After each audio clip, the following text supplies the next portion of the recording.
Welcome, everyone, to another episode of the podcast, Smart Man, Smarter Woman, a podcast for entrepreneurs by entrepreneurs. And thank you very much for giving us a listen today. I am Steve Lotes.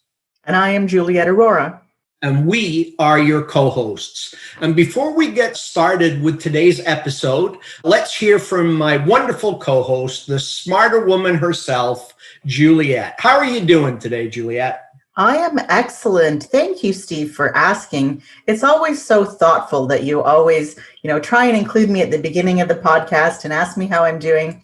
I think I always say that I'm excellent or fabulous, or I don't know if I've ever said anything different. So we may need to change it up for our audience because they probably just say, well, Steve is going to ask Juliet how she's doing, and Juliet's going to say she's fabulous. So just some food for thought. Okay, hint taken. And I did detect just a little bit of sarcasm in your voice there. Am I understanding correctly or no? Sarcasm is not part of my vocabulary. Okay, yeah, I got it that time.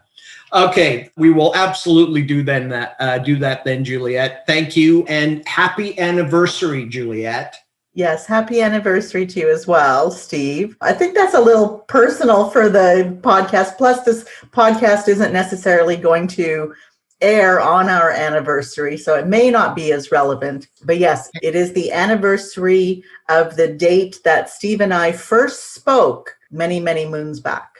So yes, happy anniversary. Okay, well, just for the record, Juliet, this date will always be important to me, whether it's relevant to anybody else. Fair enough. Fair enough. So thank you. Anyway, our guests and our audience don't want to listen to you and I ramble on, so maybe we better get our guest in here and actually start going with this podcast. So again, welcome everyone. Thank you for joining us. And I'm going to try my best with our guest's name, but he's joining us all the way from Helsinki, Finland, and apparently in the middle of a snowstorm while we're recording this. So hopefully the internet and all those other things hold on, hang in there for us. So our guest's name is Laurent Notin, and thank you very much for joining us today. Thank you, Steve. Well done on the pronunciation. Well done. Thank you very much. And so why don't we begin our podcast? Perhaps you could tell us a little bit about your own entrepreneurial journey, how you got to where you are today, and perhaps, what you do and how you help people now. Sure. So I'm a business coach, and I'm on a quest to crack the entrepreneurship code, to make it simple. And so my journey really started like 20 years ago. I left France and I never came back. I'm 44 today. And I went to Asia initially for 9 months, and I happened to stay in Asia for 20 years. And my entrepreneurship journey has been gradual, because when I started 20 years ago, I was in a small country called Laos, and I started working for this little research agency, 10 staff, and I was a project manager there, and it was my first job experience. And after a year, the owners of the company, they gave me the keys of the company, and they said, "Look, now we're going to go to Cambodia. You're going to manage the company. And go on." And I was like, okay, great, sure. I was 24, I had no experience in a country I didn't know. And this is how I started running businesses for others. And since then, I've always worked for entrepreneurs, like real entrepreneurs, like people like you guys. The type of entrepreneurs will give you the keys. They have a lot of businesses around. They give you the keys of their business, and then they tell you, by the way, I don't have any money, so, find out ways. And I loved it. I have just simply loved it. I had to learn everything from the scratch on the job. My background is marketing and sales, but as an entrepreneur, well, not really an entrepreneur, but running businesses, I had to learn finance. I had to learn about leadership. I had to learn so many things, and I've just been enjoying it since. And then so I did 14 years in market research. I moved from Laos to Cambodia, and after 14 years in market research, I went into the advertising industry for 4 years, and there I had shares in the company. So I became it was a next step. I became a small minority shareholder. And 3 years ago, a bit more than that now, I was like, I need to do something for me. It's now or never. I was around 40, and if I was in a situation like, if I don't do it now, I will never do it. And a lot of people had been pushing me for years, including my business partner in this advertising agency, because suddenly they saw something in me that I had difficulties to find. And so I really thought about, okay, what is it that defines me? What is it that I've always really enjoyed? What I'm passionate about. And there was something that always came back when I was thinking about my experience, the fact that I was always enjoying very much teaching, coaching my staff, mentoring them, helping them grow and seeing them achieve more things. And I was like, you know what? I'm going to be a business coach. And this is how I started. And then I decided to become a business coach for entrepreneurs, because I used to work for them. Like, I worked for them for 18 years. So I speak the same language. I sat in the seats. So in a nutshell, that's my story. Very good. Excellent. Very good. I do love the start of your journey, that you went to a new country. We're going for a short period of time, and 20 years have passed, and you're in there. Yes. So I would like, throughout the course of this conversation, because we don't typically have a lot of entrepreneurs who have had experience with businesses across multiple continents, multiple countries. Usually, like us, we start a business local to us, and maybe, you'll take your business national, but you don't often, even if you take it internationally, you're not physically located in the other countries that you're providing your product or service to. So I'd love to hear, maybe it's now if you'd like to answer the question, or throughout the conversation, to kind of learn what you've learned about how business owners are the same, how business owners are different.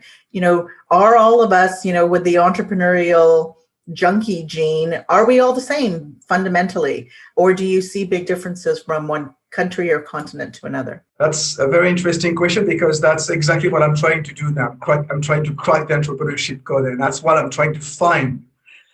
But I believe that there are as many companies as there are entrepreneurs' personalities. Because real entrepreneurs, your company is very linked to your own personalities. And there are, if I look from one continent to the other, from Asia versus Europe, of course there are differences, because businesses are run by people, and the societies are different. The cultures are different. For example, I decided after 20 years of Asia, I decided to move to Finland, because I wanted something completely different. I wanted like 180 degrees. And I wanted a place where everything was organized. Everything was structured. Everything worked. Because in Asia, in Southeast Asia, it's kind of chaotic. and you have to deal with that all day long. And it's fun. And that's why I stayed for so long. But after a while, it was really difficult for me to cope with it. And so I moved to Finland, where it is exactly the opposite, where people stop at the traffic light when the light is red. That doesn't necessarily happen back in Asia. But also, I think one fundamental difference when it comes to entrepreneurship, if I look in Asia versus if I look here in Europe, or maybe I think in the US, is that in Asia there is no support from the government. So if you're unemployed, you don't receive any allowances. So most of the families are entrepreneurs. They have, mom and pop shops, because they need to survive. So they do have this very deep entrepreneurship gene inside them, which we don't necessarily have back here in Europe or in the US. Maybe in the US and Canada is a bit different, because I think it's more entrepreneurial than in Europe. But in Asia, it's very, very, very deep. Everybody wants to be an entrepreneur, because they're already entrepreneurs in their families. That's interesting. So my background is my family is originally from India. And I find this, I see the same thing in India. Yes. I think of my family members, pretty much all of them except maybe a handful own and run their own businesses. Small businesses, bigger businesses, but very few of them will work for anybody else. So it's interesting that is, maybe that is an Asian mentality, and maybe why you also see so many immigrants who come into Canada that when they arrive, for them, it's just a natural inclination. Well, I'm going to start a business because that's what they've grown up with. And you see it so often in Canada as well. I'm not sure about in the US, but it's definitely, proportion wise, you would see that in Canada as well. So that's an interesting observation. Thank you. Yeah, that was, I did love your, one of my questions was going to be, but I think you've answered it. I'm certainly going to ask, what would make you move from Asia to Finland, because they're so different.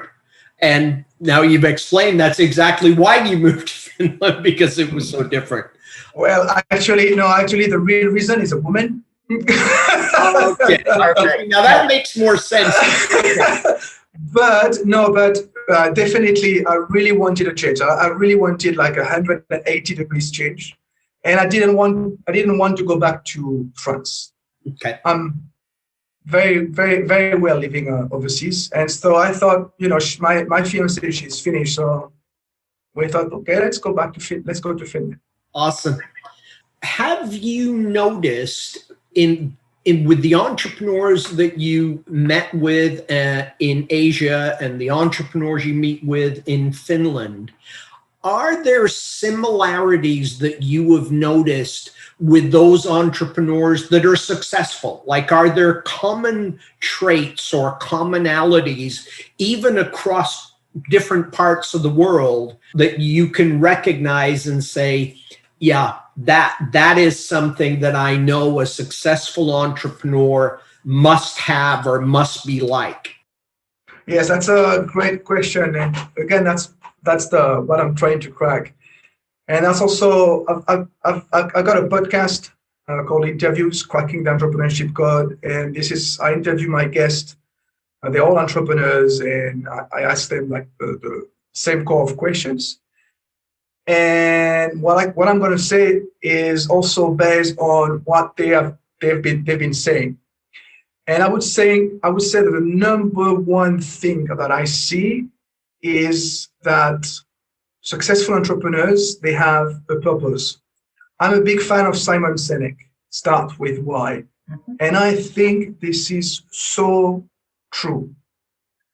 Once your purpose is very clear, and your purpose in life, we're talking about your why in your life, because your company is just a product of your why. Once your purpose is very clear, everything else becomes easy, because it's easy to know where you want to go. It's easy to know what you're going to say. So it's just that why is fundamental, because everything is built upon it after. And so I would say that is the number one thing, which is coupled with another thing, which is impact. Most of the entrepreneurs I talk to, they all want to change the world. I don't know if it is the case for you guys, but I'm sure deep down inside you want to change the world at your own level. And that is because they have a purpose that they can have impact. And usually it's impact on other people, because all companies serve people. So I would say this is number two. Number three, I would say that successful entrepreneurs understand that it's a journey. They're there for the long term. They understand that making money is not a purpose. It's more of a result. That they need money, of course, to grow the business, but this is not why they're doing it. And it's a life, it's a life. And I think successful entrepreneurs understand that. And we all have heard stories about successful entrepreneurs who sold their businesses and then they start something again from scratch because they are simply addicted, because that's part of their life. Maybe one thing that I would add is, well, two more things, if I may. One is cash. Successful entrepreneurs, they understand that they need money.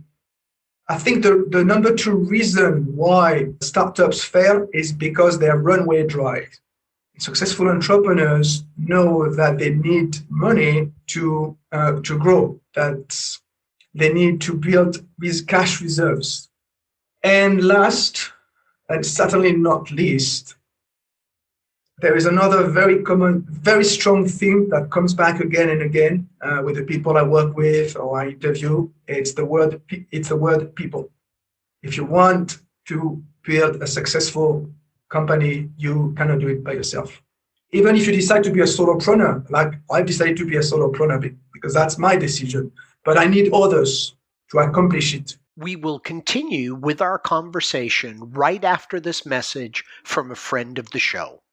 AIS Solutions is an award-winning cloud accounting firm serving small businesses all across Canada.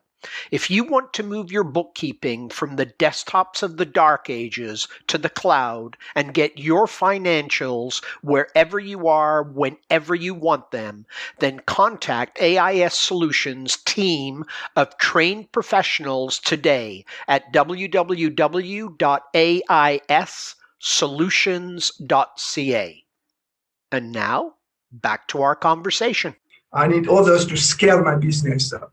You need to surround yourself with people internally, with your staff, but also externally, mentors, coaches, advisors. Lots of great things in there. So I guess one thing that the situation that's happening in the world with COVID and so many businesses having to close their doors and release employees, we have seen, at least in North America, a surge of people who are just starting their own businesses out of necessity, that they're doing it because they've lost their job. There's no one else, in that industry that's hiring. And so they're pivoting, and so they're starting their own business. And so I think that, a lot of that is some great advice for those people who are going through that transition, to take a step back and not just think about, okay, yes, I need the money, but think about, why you're doing what you're doing, what your purpose is, what is the impact that you want to make if you're looking to do this long term. If you're looking to do it short term until you can get another job, then I think that the mindset is going to be completely different. But no, I think that because there are so many people right now in the world that are kind of out of necessity having to start something, that is all great advice, no matter where you are in your journey, but especially if you're starting at the beginning, take a step back and think about what it is you want to do long term. Yes. And I can add on top of that, you said no matter where you are on your journey, the why. I've seen this with my clients. Some of my clients have been in business for like 20 years. They've run their company for 20 years. And at one point in time, they will lose track of their why. And as soon as you lose track, that can happen anytime. And as soon as you lose track of your why, the fundamental reason why you started the business in the first place, you're going to hit a wall. It happens all the time. So not only now for aspiring entrepreneurs or people who are starting a business now out of necessity, it is important to think about your why, but experienced entrepreneurs also, don't forget to go back to your why. Don't forget to go back to what makes you you. Great advice. And we can certainly speak to that, personally. So our business, AIS Solutions, we've been in business for 20 years. I guess this is going to be year 21. And along the way, we lost our purpose and found it, and found that there was a fundamental change in the business once we found it. But what I find so interesting as well is the purpose has evolved as we've evolved as people. So don't expect that, the reason you started your business 10 years ago, 5 years ago, 2 years ago, necessarily has to be your long-term purpose. You can change it. We changed ours probably 18 months ago, 2 years ago, and it's fundamentally shifted how we're doing things, what we're doing, because we as people are evolving. And so your purpose doesn't necessarily have to stay the same as well. So it's So no, absolutely. I agree with that completely. I think that it's absolutely true because what it also changed for us was what we saw the future of our business looked like.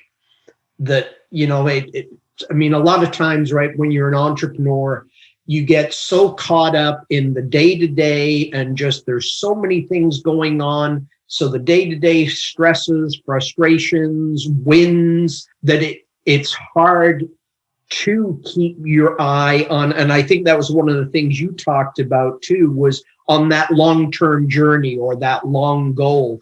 And the one thing we've certainly done in the last couple of years is as we sort of refocused our why, we also very much refocused, okay, what do we want our business to look like in 1 year, 2 years, 5 years? And then what do we need to do today to make sure we're heading in that direction? And again, as you said, it all evolved around the why. All the other things came from that. So I agree. It's very, very important. The one thing I did want to ask you is, now that you are a coach yourself, a business coach, helping entrepreneurs and working for yourself, what is it you love about what you do? Like, being an entrepreneur? I think is the fact that it's the freedom. I can do the stuff that I want. I can try stuff. If I fail, I fail. But if it succeeds, hey, even that's better. But, and it's really that, going back to the why, is that I can express myself now. And it has taken me 3 years, but now before I wasn't daring expressing myself and having opinions. But the fact that today I'm on a podcast is because I dare, and it's because my purpose is very clear: cracking the entrepreneurship code. And I love that I can express myself. I can do what I love. I love coaching. I love mentoring. I used to do some public speaking. And I love all of that, and I was born to do that. I know deep down inside of me, and I was born to do that. And being an entrepreneur is the way for me to implement it, to execute it. Excellent. I guess, so Steve, this is actually a question for you. Uh-oh. I'd like to put the same question to you that you provided to our guests, because I think it would be interesting to hear your answer. So I'm being put on the hot seat now. You are. Yeah. And the question is, Juliet, I just want to make sure I'm answering the right question. As to what it is that you love about being an entrepreneur. Yeah, no, that's a really easy one for me. It is the freedom. It is the freedom to succeed, the freedom to fail sometimes, the freedom that I know I really don't answer to anyone else but myself. I mean, I certainly have responsibilities, but the bottom line is I answer to myself. The freedom that I truly believe I control my own destiny, which when you're working for someone else, you really don't. Someone else controls your destiny to a large extent. And so for me, I think that was always it from the very, very beginning. Why did I want to become an entrepreneur when I was in my 20s? And that was absolutely it. I mean, I tried working for other people. As you know, I had a number of jobs in a very short period of time, discovered that I didn't play well with others, that I found it very difficult to follow rules and instructions that I didn't believe in. And so I guess I came to the realization that if I wanted to have any sort of successful business career, I would have to be an entrepreneur. And it's always been the same, that I've always, so it's not been a specific thing. It's been more of a feeling that I think as an entrepreneur, as frustrating as it can be sometimes, there's also nothing like it when you work When you follow a goal, when you achieve it and have that success, there's nothing like that feeling either. So that's it for me. Yeah. Why And if since we've all so if I may, while you were talking, I was thinking about something in the freedom. This is the first time in my life that I am able to choose my clients. Like really, and this is very important if entrepreneurs listen to us, to make that ideal client profile. I have an ideal client profile and I stick to it. And then I only work with people I want to work with. Now, the negative aspect of that is that to grow is going to take a bit longer, because those people, I need to find them. They are hidden somewhere. But since I started, all my clients are loyal. Like, I think I have 100% loyalty with my clients, which is absolutely fantastic. It never happened before. And for me, that is one of the best ways to express my freedom. I love that. Yeah, that's a great point. That does obviously come from freedom, but yeah, the ability to be able to choose the people you work with or the type of people you want to work with, that is huge, because we all spend a big part of our life working. And so to be able to work with who you want. But I do want to come back to it, Juliet. You didn't get away with it. You also must answer that same question. Okay. So the easiest question, it's probably really easy for me. It's control. I like to be in control. And that's the only way that I can be. I function better. I think better. I produce better when I'm in control. Yeah, control might be another word for freedom, depending upon which way you look at it, right? Absolutely. That's great. That's great. I think it's awesome. I always admire people who can move from one part of the world or even one part of a country to a different part of the country, different language, different culture. And you've done that more than once. You're still a young guy. How do you find that kind of courage, or does it take courage? You just have to be a little bit crazy. I don't know what it is. I'm going to say courage, but how would you inspire someone else? Maybe someone else in our audience is thinking, I'd love a new start. I'd love to, move to Europe from North America. What would you say to them to encourage them to do that and help them deal with any sort of fear they might have? If I look at my experience and why I've been doing it, and it's actually, I duplicate that in everything that I do. It's the challenge. When I hit a comfort zone, it's time for me to go to the next level. And so I challenge myself, and I love challenging myself. I love getting out of my comfort zone. And I think that is what I did when I moved countries. I moved countries 4 times. Now I would like to stay in Finland for a while. Right.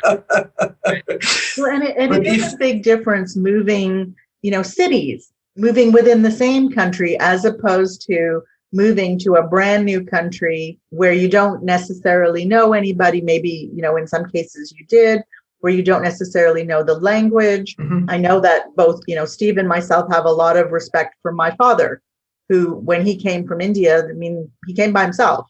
He was 22 years old and across the world. And there wasn't as much ability and connection now through the internet and Skype and Zoom to be able to connect with people that you've left behind. I still remember when I was growing up, the phone calls back to India were so expensive that it was probably once every 3 months that my parents could afford to call their families back. So although you say, that it's because you need a challenge and you want to push yourself out of your comfort zone, you have to acknowledge that it requires a lot of courage to pick up and start all over again. Yes. Especially in a new country. Yes, yes. And the fear of the unknown is there. Yes. But that is what drives me. I did the same with sports. Like 6 years ago, I started CrossFit. And now I'm in the best shape of my life. I used to be fat. I was in a bad shape. Now I am super fit. And it's exactly the same that what happened. But I think it's very easy to say I'm going to change. The new year, now it's the New Year resolutions. It's the beginning of the year. Everybody's like, oh, New Year resolutions. How many of your resolutions do you actually implement? It's so easy to say, I'm going to take a resolution. But now what you need to do is to actually start. Okay? So you have to switch. Yes, it starts from your attitude in your brain. You have to switch your mind. One of the things that I think is that people have the tendency to want too big of a change at once. So instead of starting big, just start small. One step after the other. Implement the first step until that step becomes a routine. When that is a routine, you don't have to think about it anymore. Implement the second step, and so on. Excellent advice. Yeah, as you were saying that reminded me of the book Atomic Habits, James Clear. If you have not read that book, I highly recommend it.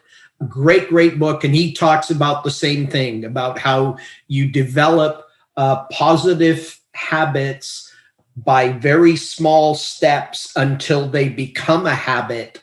And it's a great book and a great read. I also highly recommend his weekly newsletter. It may be one of the shortest newsletters you get, and it might be one of the smartest newsletters you get. There are always some great tips of wisdom in there, and you can read the whole thing in probably 3 or 4 minutes. So it's one of the few newsletters I actually look forward to getting every week. So highly recommend it. Atomic Habits, James Clear, great read for everyone, especially entrepreneurs. And if I may, again, sorry, I'm jumping in. No. Because it triggers something else in my mind. I recommend people to read the Fog of Worries by Earl Nightingale. Okay. So basically, he has breakdown of worries by categories, and you will be amazed the percentage of real legitimate worries. What is the percentage of real legitimate worries we have? It's 8%, which means 92% of our worries are not legitimate. Right. And that is what we fuel our brain with all the time. This fear of unknown we were talking about. Most of the time, nothing will happen. No, it's very true. Very true.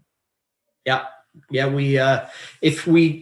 absolutely true. If we spent time only worrying about legitimate things and worrying about things we actually had control over instead of worrying about all the things we have no control over, I think we'd all be a lot happier. Definitely. But I can give that advice. I wish I was the same, but I'm much easier at giving the advice than taking the advice. But anyway, that does bring us to one of our favorite parts of the show, and that is the Smart Man, Smarter Woman version of James Lipton's Q&A from the Actors Studio. And so if you are ready, Laurent, I would like to get started. Let's go. Question number 1. What one word best defines an entrepreneur? Easy. Journey. Perfect. What profession other than your own would you like to attempt? I would have loved to become a pilot. And the problem is that I'm afraid of flying. Okay, very good. What profession would you like never to attempt? Banker. Okay.